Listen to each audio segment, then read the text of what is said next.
The 5 things that I did to survive being tortured, my children concealed from me, and my family court GAL selling my ex-spouse custody.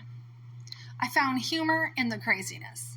If you can't laugh at the craziness, you're never going to make it. So I had to find some humor, and, I would talk about different things, and I would talk about my judge, and I would do things, and I'd be like, oh my gosh, I could just hear her screaming the B word about me and my name, right? Because I was doing some things. My faith was pretty strong. I really got soaking into the Bible and studying the Bible and Jesus, and my faith was very strong. I also used my anger as my strength. So if I started feeling mad and ticked off, what can I do next? I would literally go into court, and I knew that they were going to screw me over. I put a smile on my face and leave. And they didn't know what I was going to do. They didn't know if I was going to show up in a meeting that they were part of, sitting on the board and talk about them, looking right at them. They didn't know if I was going to show up and join their church, which I did. They didn't know. They just had no clue what it was I was going to do. But I was showing up everywhere and popping up everywhere. You name it. I've got some very interesting stories. So I use my anger as a strength.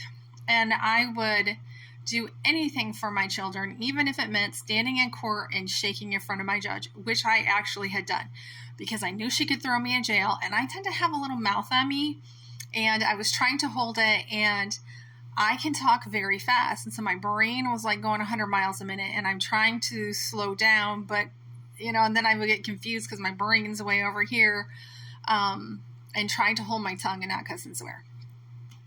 And the 5th thing I did was I figured out what my strengths and my weakness were, and I was working on them.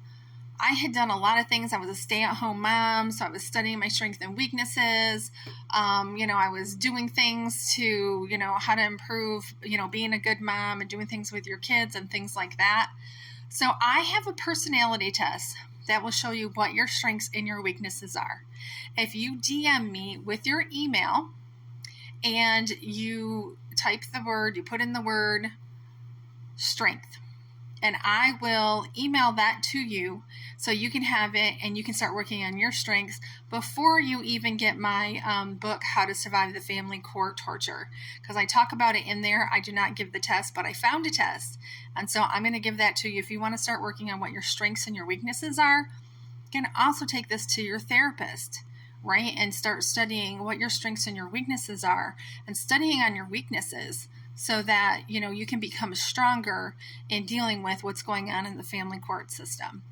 So DM me if you're interested.